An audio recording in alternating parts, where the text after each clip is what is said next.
I never thought I'd end up in a cold police station at 73 years old, fingers trembling as they tried to fingerprint me for a crime I didn't commit. My name is Margaret Holloway, widow, retired librarian, proud grandmother, and, until last winter, I had never spent a single minute of my life accused of anything more serious than forgetting to return a casserole dish. But that night, as I sat in a stiff plastic chair under buzzing fluorescent lights, across from a detective who wouldn't look me in the eye, I realized something horrifying. My only son, Daniel, had chosen his wife's lies over my life. This all began, as so many tragedies do, with trust. I had moved in with Daniel and his wife Karina 2 years earlier, after my arthritis began to make the stairs in my old house impossible. I sold the home where I'd lived with my late husband for 40 years and gave Daniel most of the proceeds, insisting he use it to remodel the guest suite in his spacious suburban house. It was my way of staying close to family, especially my grandson Caleb, who at 10 still liked to sneak into my room to hear bedtime stories. Karina didn't like me from the start. I tried, Lord knows I did. I complimented her cooking even when it was bland, laughed at her dry jokes, stayed out of the way when she had guests. But Karina saw me as a nuisancean old weight dragging their lifestyle down. She had expensive tastes, always chasing trends, designer handbags, spa weekends, boutique clothes. I could see how tight Daniel's jaw would get every time she showed off her latest splurge. So when the family heirloom jewelry, the only things of real value I kept, started disappearing piece by piece, I should have trusted my instincts. They had been my mother's. Brooches, rings, an emerald pendant passed down 3 generations.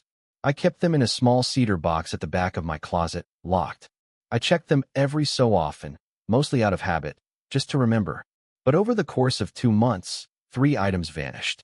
At first, I thought I was losing my mind. The ring wasn't in its usual slot. The pearl earrings weren't in the velvet pouch.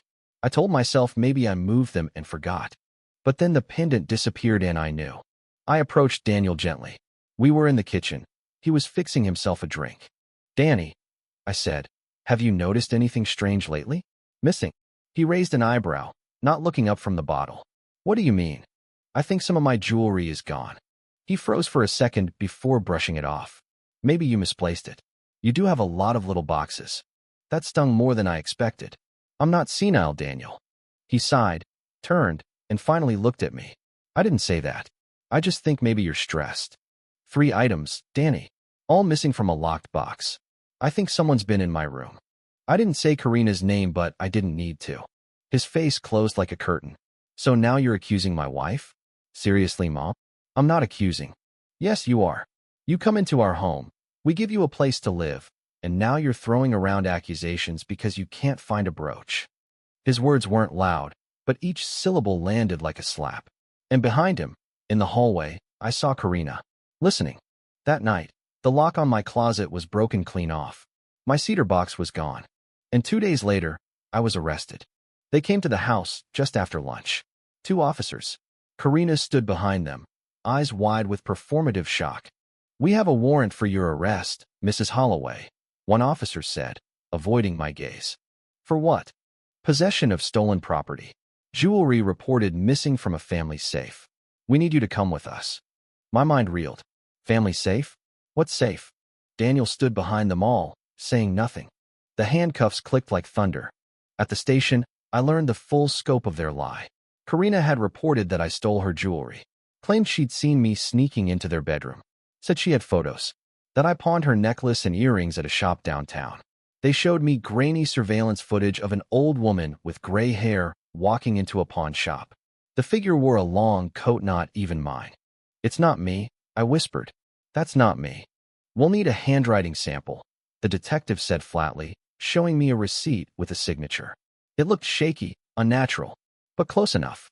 They released me on bail, which my neighbor paid after I called her from the station, sobbing. I wasn't allowed back into the house. Daniel didn't even return my call. The worst part of betrayal isn't the knife fights knowing who held the handle. And it wasn't just Karina. It was Daniel, my son, the boy I'd read to every night, the man I'd raised alone after his father died, the man I'd trusted with everything I had. I moved into a small 1-bedroom apartment above a laundromat. My neighbor, bless her heart, brought me groceries, and helped me set up a GoFundMe when my savings dried up. The court date was set for March. I had no lawyer, no evidence, and no way to prove that the jewelry had been mine to begin with. Everything was gone: the photos, the receipts, the appraisals. I had left them in Daniel's attic in a file box labeled MH Heirlooms. Now, I assumed they were burned. But fate has a funny way of making house calls. It was a week before my trial when Caleb, my grandson, showed up at my door. I opened it expecting a stranger, but there he was, his little face thinner, older than it should have been. "Grandma," he said quietly, "can I come in?" I nodded, tears springing to my eyes. Of course. He stepped inside and took something out of his backpack, a flash drive. "I found this in Daddy's study. He doesn't know." "What is it, sweetheart?" "A video. From the camera in the hallway.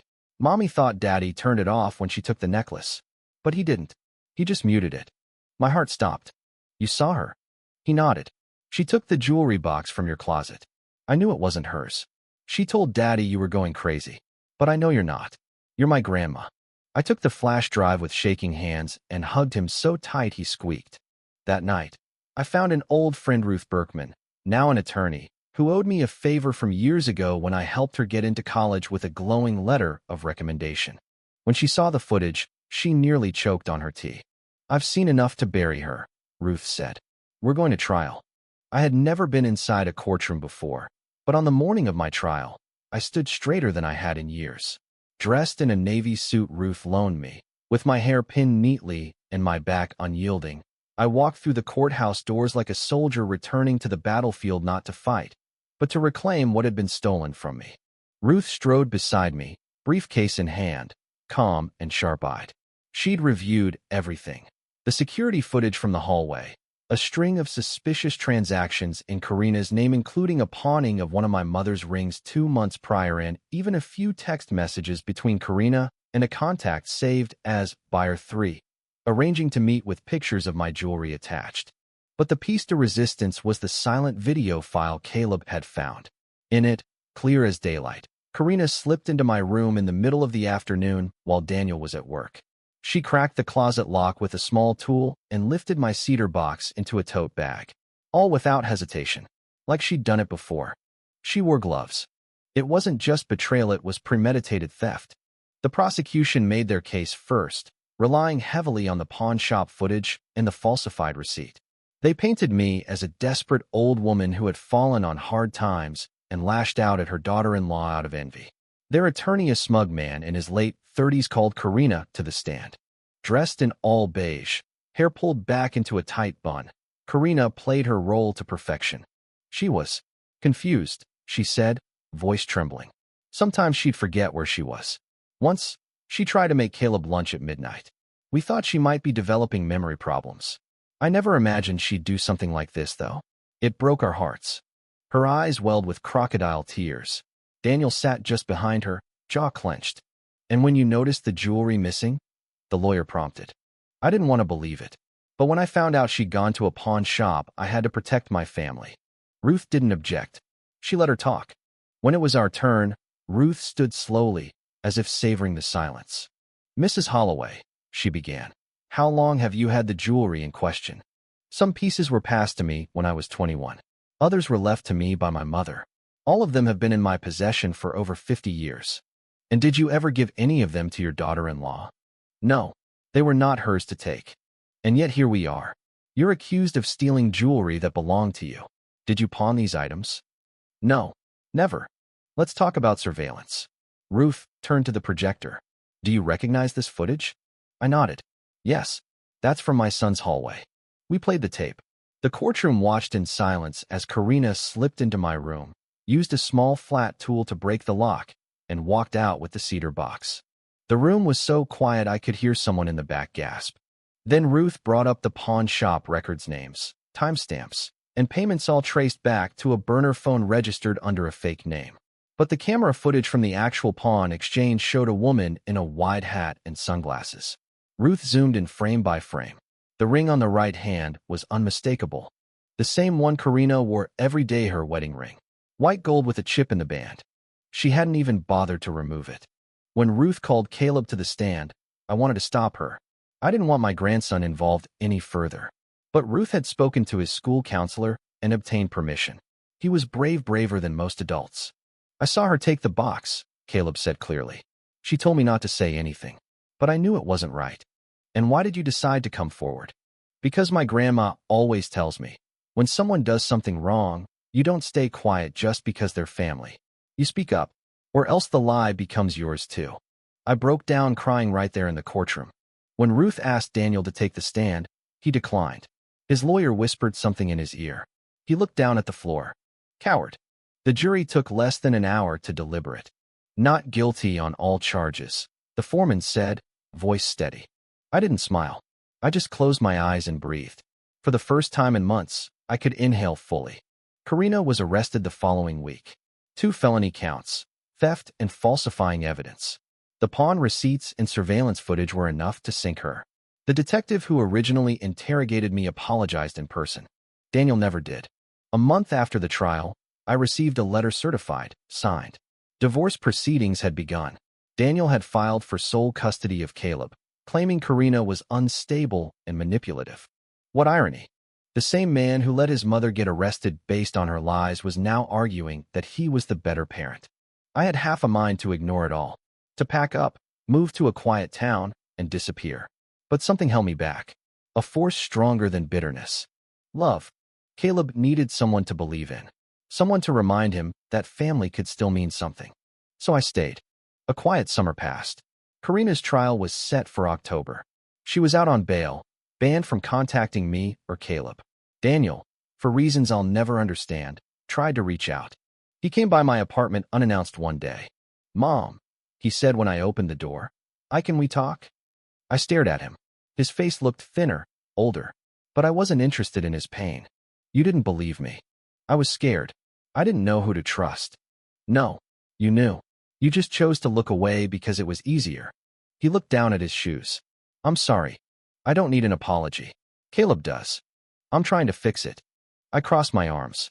Start by listening. He's not just a prop in your divorce. He's a little boy who watched his parents lie, betray, and throw his grandmother to the wolves. Daniel didn't respond. He just nodded slowly and walked away. And I closed the door behind him. Ruth helped me file to reclaim what was left of the proceeds from the jewelry Karina had pawned. We also began paperwork to recover the money I had contributed toward their home renovations. It would take time, but at least now I had someone in my corner. And then, one ordinary Tuesday, I opened my mailbox and found something unexpected. A small padded envelope. No return address.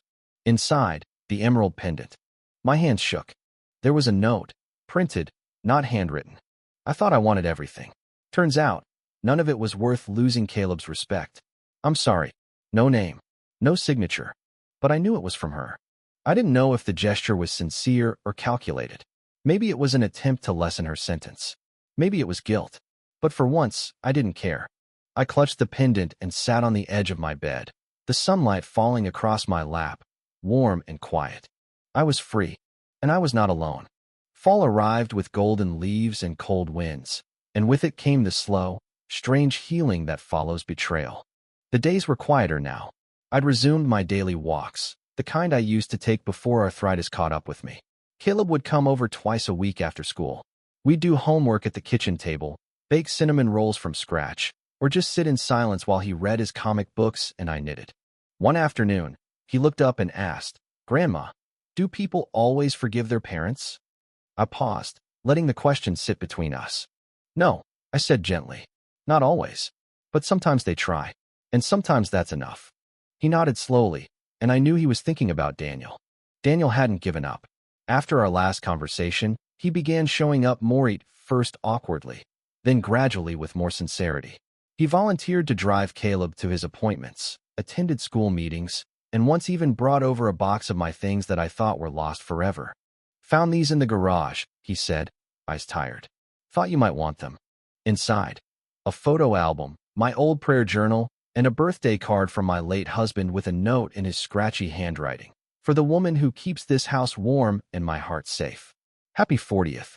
I stared at the handwriting for a long time after Daniel left. Some part of me wanted to throw it all in his face. How dare he? How dare he try to come back now? But another part, the part that had watched my baby boy grow up with scraped knees and hungry eyes after his father died, remembered that people can be weak without being evil. Daniel had been weak. And weakness, unlike cruelty, could sometimes be mended. Karina's trial arrived at last. It wasn't a long one. With the evidence Ruth had gathered, Karina's lawyer negotiated a plea deal. 2 years probation, restitution, and mandatory therapy. No jail time but a felony conviction on her record and full loss of custody rights. She had tried to appeal for shared custody. The judge denied it. I attended the hearing but didn't speak to her. She looked thinner, older, no longer polished. There were no crocodile tears this time.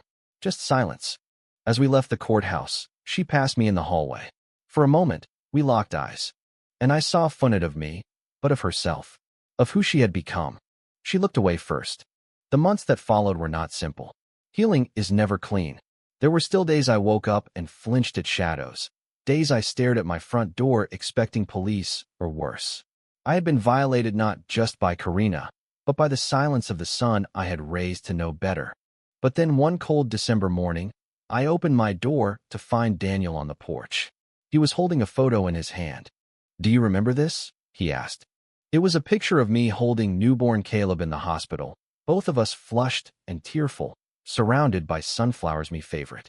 Daniel had taken the photo. "I found it in a drawer," he said. "I forgot it even existed. You look strong." I said. "You still are." I didn't answer. "I want to make things right, Mom," he said, voice raw. "I don't expect forgiveness. But I want Caleb to grow up seeing me do the right thing." "He already does," I replied. "Because he's watching me."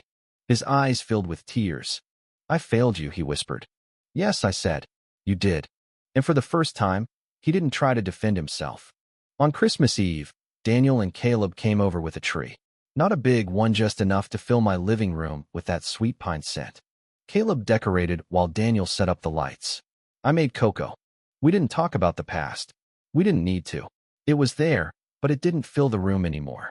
What filled it instead was laughter, tentative at first, then warm, like something long buried cracking through ice. Before they left that night, Daniel hugged me. Not a quick, shallow hug. A real one. "Thank you for not giving up on him," he said, nodding toward his son. "I didn't do it for you," I said honestly. He smiled a little. "I know." In January, Ruth helped me finish filing a civil case for the jewelry restitution. Karina's financial records showed she had sold most of the heirlooms to private collectors. One by one, with legal pressure and well-worded letters, we began recovering them. The pearl earrings came back from an antiques dealer in Oregon. The brooch was returned anonymously in a padded box with no note. Piece by piece, my history returned home. But something had changed in me. I no longer needed those items to feel whole. I kept them in a glass shadow box now, not locked away, but displayed like pieces of survival. Evidence of a war I had lived through and won.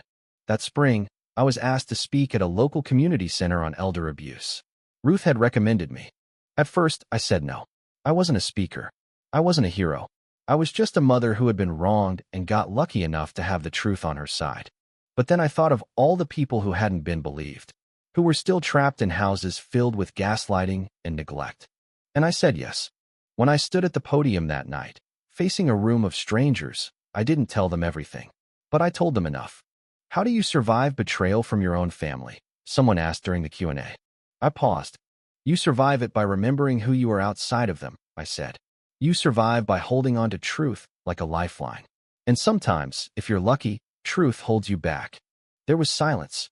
Then someone began to clap. And then another. And another. I stood there, 74 years old, heart full, hands steady, and felt something I hadn't felt in a long time. Pride. The final piece came in May. A small wooden box arrived in the mail. Inside, my mother's wedding ring.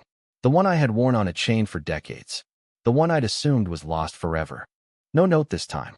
Just the ring. I held it up to the light and smiled. Karma hadn't just come for those who wronged me. It had come with gifts for those who waited. Summer bloomed like a secret whispered between flowers. My small garden, 2 raised beds and a row of pots on the balcony came to life with marigolds, basil, and tomatoes I planted with Caleb. He'd grown taller, lost another tooth, and started asking more complicated questions about the world. One day in late June, As we watered the plants, he looked up and asked, "Grandma, do you think people can change?" I tucked a curl behind his ear and answered carefully, "Yes, but only if they want to, and only if they understand what they did wrong." He nodded, soaking that in. "I think Daddy's trying." I looked toward the street. Daniel's car was parked across the way. He had been early to every school event that semester, taken over coaching Caleb's soccer team, and even volunteered with a local support group for men learning how to rebuild broken families. "Maybe he is," I said. "Time will tell." That summer, I took Ruth out to lunch as a thank you. We sat by the window of a small bistro, watching people bustle past with ice cream cones and bags of fresh produce from the farmer's market. "You could have charged me thousands," I said over coffee. "And you didn't." She shrugged. "You once wrote me a recommendation letter that got me into Stanford Law when no one else would. You saw potential in me before I did. Consider this repayment." I still think I got the better end of the deal. She smiled. "You've got your life back. That's what matters." Ruth was right. But what she didn't need to say was that I'd earned more than just freedom. I had earned back my name, my dignity, my right to exist without shame. I started writing again that August. Not a memoir, though I'd been encouraged to do so by more than a few people. Instead, I started small stories for Caleb, the kind I used to read him when he was 5. Tales of old women with secret gardens, young boys with lion hearts, and families stitched back together with forgiveness and fire. One story in particular became our favorite. It was about a grandmother who lost her treasures to a cunning fox. Everyone in her village believed she had hidden them away and lied about the theft. But one day, a brave little rabbit followed the fox and found the truth. In the end, the villagers apologized, but the grandmother didn't move back to the village. She stayed in the hills, surrounded by her flowers, and wrote stories no one could take from her. When I finished reading it, Caleb looked up and said, "That's kind of like you, huh?" And I smiled. A little. In September, Daniel invited me to Caleb's birthday party. It was a backyard affair, nothing fancy. Just kids running through sprinklers, watermelon slices, and a homemade cake that was more love than baking skill.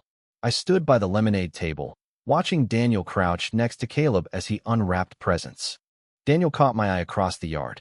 He nodded. Later, when the guests had left and Caleb was off playing with a new remote control car, Daniel approached me. "I want to show you something," he said quietly.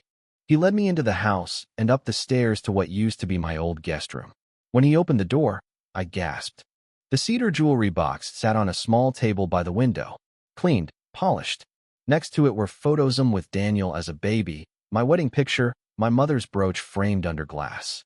"I didn't know how to say sorry," Daniel said. "So I started with this." My throat tightened. "I'm not asking for things to go back to what they were," he continued. "But maybe they can go forward. Different, but honest." I stepped into the room and sat on the edge of the bed, fingers brushing the surface of the jewelry box. I opened it slowly. Inside was a new velvet pouch. I lifted it. Inside, a note. "For Mom. For the pieces you lost, and the ones you never let go of. Thank you for being stronger than I ever was." Tears rolled down my cheeks. I looked up at him. "You've changed. I'm trying to become someone Caleb can be proud of. Someone you can be proud of." "You're getting there," I said softly. In October, I was invited back to the community center for a panel on justice and healing. This time, I wasn't just a guest, I was the keynote speaker. I stood in front of over 100 people, daughters, sons, caregivers, caseworkers. People who had seen things, lost things, lived through quiet betrayals in kitchens and bedrooms and family group chats. I began with the story of the fox and the grandmother. And when I finished, I looked around the room and said, "I was accused of something I didn't do. I lost the trust of my son, my home, and almost my belief in goodness. But here's what I gained. I learned that truth can rot in silence, but it sings when spoken. And sometimes, just sometimes, truth comes back with teeth. Not to hurt but to defend." The room gave a standing ovation. Afterward, one woman in her 60s came up and said, "You made me feel less crazy." Another hugged me and whispered, "My daughter thinks I'm lying about what her husband did, but I know the truth. Thank you." I went home that night feeling something deeper than peace. Purpose. On the first day of the new year, Daniel brought Caleb over for breakfast. We ate waffles and strawberries and played a board game that ended with Caleb laughing so hard he fell off his chair. When they got ready to leave, Daniel lingered at the door. I told Caleb he could stay here this weekend, he said. I blinked. Oh, he asked. Said he wanted to spend the first weekend of the year with the bravest person he knows. My heart thumped against my ribs. That's sweet. Daniel hesitated. Mom, I know I'll never undo what happened. But if you ever need anything help with bills, rides, errands, I want to be there. Really. I studied him. Not the boy I raised. Not the man who once betrayed me. But someone else entirely. Someone becoming. I'll let you know, I said. For now, I just need you to keep showing up. I will. And this time, I believed him. That night, Caleb and I sat on the couch, wrapped in blankets, watching a nature documentary about owls. Grandma, he said, do owls remember where they came from? Most do, I replied. But the smart ones also know where they're going. He smiled, eyes heavy with sleep. Can we write a new story tomorrow? He murmured. Yes, sweetheart. A new one. With heroes and truth and no more foxes. He nodded, already drifting off. I kissed his forehead and whispered, and this time, we'll make sure the brave ones win. Outside, snow began to fall. Quiet, soft, clean. And in that silence, I finally let go not of the past, but of the weight it had put on my shoulders. I was no longer just a woman who survived betrayal. I was the woman who turned pain into stories, silence into strength, and a shattered family into something almost whole again. Not because they deserved it, but because I did.